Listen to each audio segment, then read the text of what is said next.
मायावती ने खेला विभाजन का कार्ड, कहा सरकार बनी तो पश्चिमी यूपी को बनाएंगे अलग राज्य। मुजफ्फरनगर में मायावती ने सरकार बनने पर पश्चिमी उत्तर प्रदेश में हाईकोर्ट बेंच स्थापित करने का भी वादा किया है। बहुजन समाज पार्टी प्रमुख मायावती ने लोकसभा चुनाव प्रचार के दौरान उत्तर प्रदेश के विभाजन का कार्ड खेला है। मायावती ने मुजफ्फरनगर की रैली में कहा कि बसपा की सरकार बनने पर पश्चिमी उत्तर प्रदेश को अलग राज्य घोषित किया जाएगा। पश्चिमी उत्तर प्रदेश को अलग राज्य बनाने की मांग नई नहीं है।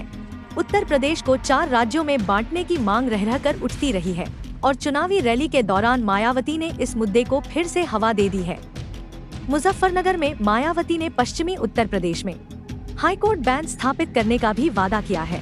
इलाहाबाद में हाई कोर्ट और लखनऊ में बेंच होने की वजह से दशकों से मेरठ या पश्चिमी यूपी के किसी जिले में हाई कोर्ट बनाने की मांग भी लगातार उठती रही है।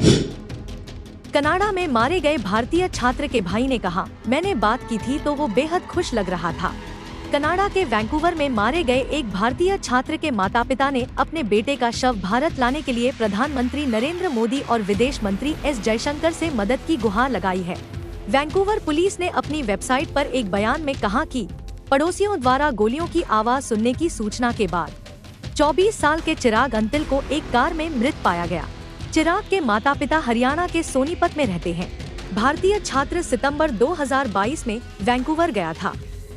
उसने हाल ही में यूनिवर्सिटी कनाडा वेस्ट से MBA किया था और उसे वर्क परमिट मिला था। चिराग अंतिल के बड़े भाई रोनित ने कहा कि उन्होंने सुबह अपने भाई से बात की और वह बहुत खुश लग रहा था, लेकिन जब वह अपनी कार में घर से निकला तो अज्ञात लोगों ने चिराग को उस वक्त गोली मार दी जब वह अपनी ऑडी में था। रोनित ने कहा, हमने उस पुलिसकर्मी से फोन पर बात की जिसने हमें यह जानकारी दी, लेकिन हमें इस बारे में कुछ नहीं बताया गया कि यह कैसे हुआ। हम न्याय के लिए PM मोदी और एस जयशंकर से अपील करना चाहते हैं। मारे गए छात्रों के घर पर सांत्वना देने के लिए भारी भीड़ जमा हो गई। ईरान का इजरायल पर हमला, सीरिया की चिंगारी से भड़की 45 साल पुरानी दुश्मनी की आग।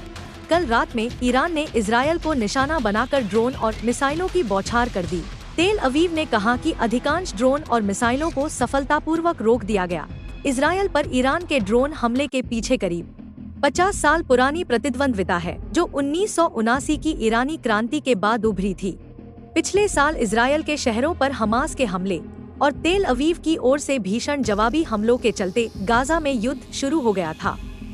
माना जाता है कि ईरान इजरायल के खिलाफ हमले में हिजबुल्लाह जैसे समूहों का समर्थन कर रहा है।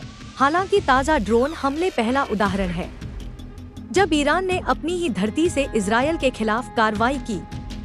इस बारे में तेहरान ने साफ किया है कि इस महीने की शुरुआत में सीरिया के दमिश्क में उसके दूतावास पर इजरायल के संदिग्ध हमले के बाद यह आत्मरक्षा की कार्रवाई है। ईरान ने अब गेंद इजरायल के पाले में डालते हुए कहा है कि उसे उम्मीद है कि आगे कोई तनाव नहीं बढ़ेगा और मामले को समाप्त समझा जा सकता है।